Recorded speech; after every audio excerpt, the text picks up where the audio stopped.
Okay, I'm back now. I will have all the ingredients down below of everything I'm putting in. This is my homemade cornbread dressing.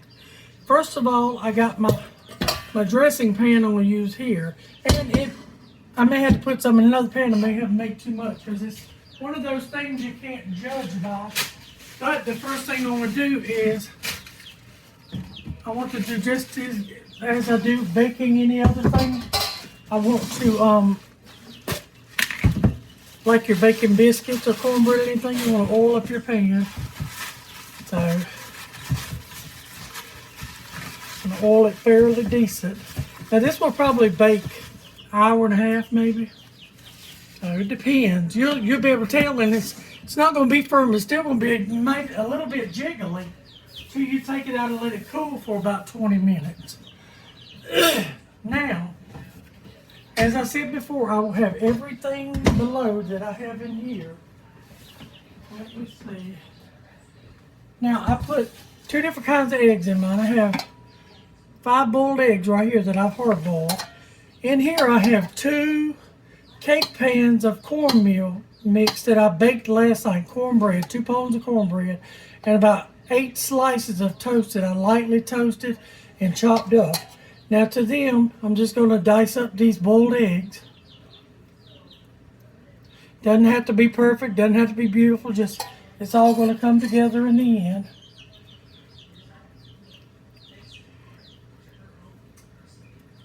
Okay.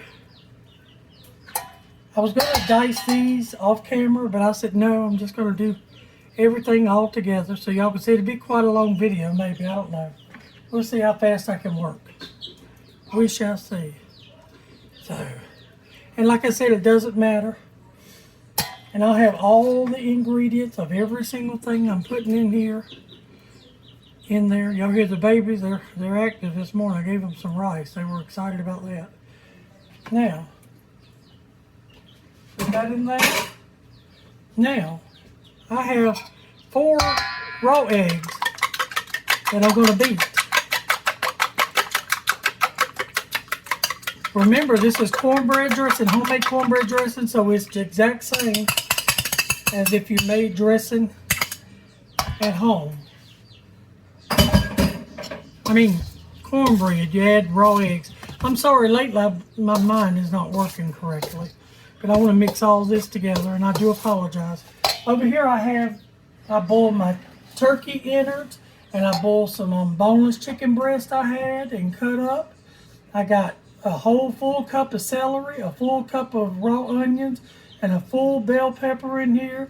I got sage, I got some parsley, I got salt, I got pepper, I got turkey drippings and everything in here you could think of. And I got a half a stick of butter.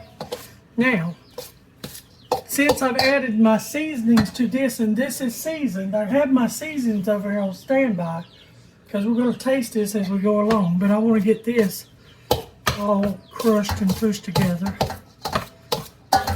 first. Okay, now we'll back this up a little bit, and y'all up too. So, see, you add a little bit at a time, because that cornbread will soak everything up.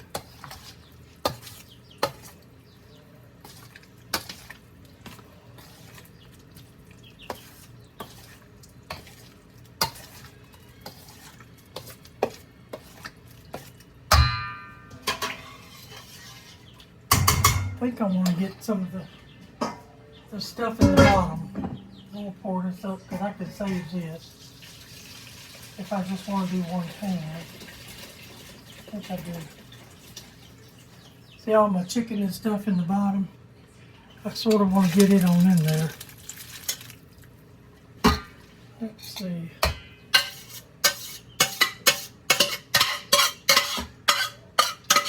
Then I can slowly add my broth.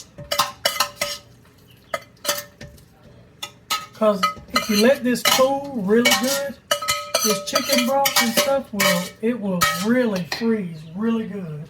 I'm gonna set this on the thing right here and move it over here. I just made a bunch of broth. See how it's soaking the juice up? Sometimes it takes a little bit. And I'm going to show you what to do if it doesn't.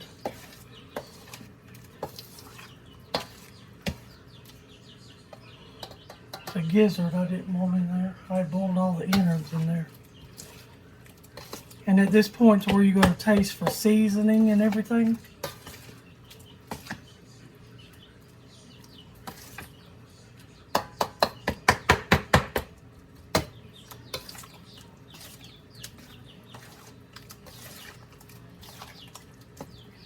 Sure smells good.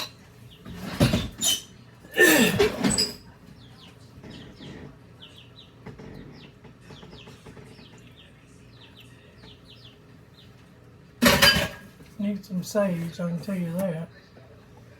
Of course, we love a lot of sage.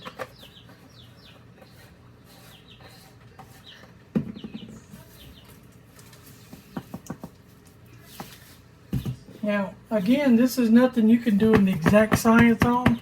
As you see, I made way too much broth. But, it'll, like I said, it freezes good. You just have to let it cool all the way or it will sour. I've done that before. I mean, I have accidentally put too hot of chicken broth in the refrigerator and it soured. It will, and it's not a pleasant thing either.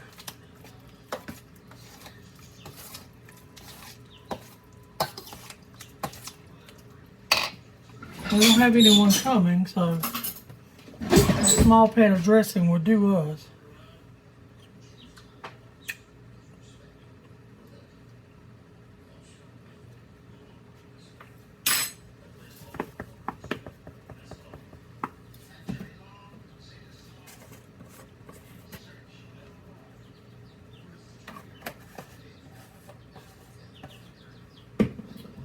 So it's basically just us eating, me, Mom, and Albert.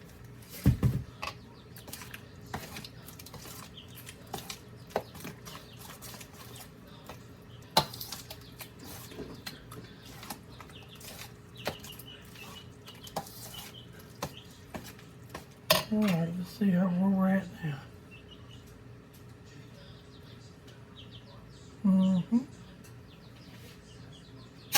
Better.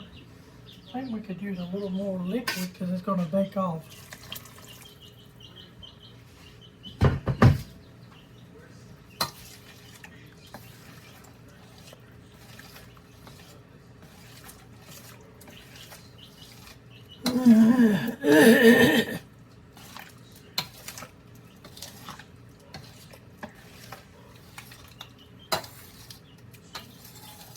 Okay.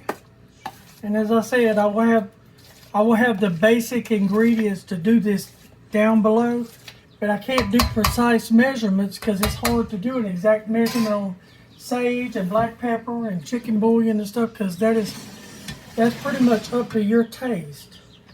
And let's see how full this makes this. Yep, see, perfect. Exactly where I wanted it. And you don't want to cover this. When it goes in the oven, you want to bake it. It's probably going to bake an hour and a half, maybe. Maybe 2 hours, I don't know. But that's why I started so early. But you don't want it to dry out. And if it dries out, you can always put a little bit of your liquid just cooling on the counter on top of it. All right, I hope this helps. Thank you for watching. Bye-bye.